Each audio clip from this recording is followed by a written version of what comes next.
இந்த ஆட்சி அமைந்தவுடன் மக்களுடைய அடிப்படை தேவைகள் 70-80% நாங்கள் பூர்த்தி செய்திருக்கிறோம். மருமகளுக்கு வந்திருக்கோம், மாமியாருக்கு வந்திருக்காரு. என்ன சொல்லுவாங்க, மாமியார் மருமகளத்தை விட போய் முந்திட்டு போய் ரேஷன் கார்டை கொடுத்து பதிவு பண்ணி இருந்தாங்கன்னா அவங்களுக்கு வந்துடும். இப்ப மகளிர் உரிமை தொகை வேண்டும் என்றால் நீங்கள் தனி குடும்ப அட்டை வேண்டும். வருகின்ற ஜூலை மாதம் மகளிர் உரிமை தொகைக்கு புதிதாக பதிவு செய்யலாம் என்று மாண்புமிகு முதலமைச்சர் சட்டசபையிலே அறிவித்திருக்கிறார். ஆகையால் இந்த முகாமிலே யாருக்கு தனி ரேஷன் கார்டு வேணுமோ அவங்க எல்லாம் விண்ணப்பம் கொடுத்து வாங்கிக்கலாம். தனி ரேஷன் கார்டு குடும்ப அட்டை இருந்தாதான் முடியும்.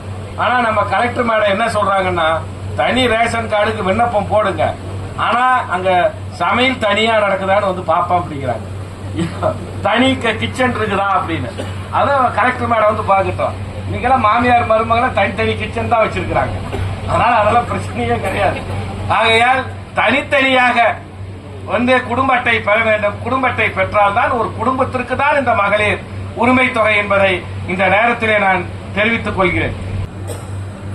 எனக்கு பிடித்தமான திட்டம் பாத்தீங்களா சார், மகளிர் உரிமை தொகை வாங்குறாங்க சார். மகளிர் உரிமை தொகை மாசம் 1000 நல்லா கைத்தட்டுமா. இலவச பயணம், பஸ் பயணம் பெண்களுக்காக இலவச அதுக்கு பேர் என்ன, இலவச மகளிர் பயண மகளிர் விடியல் பயணம். காலை உணவு திட்டம், காலேஜ் ஸ்டூடெண்ட்ஸ்க்கு அமௌண்ட். கரெக்ட், அருமையான ஸ்கீம். கைத்தட்டு.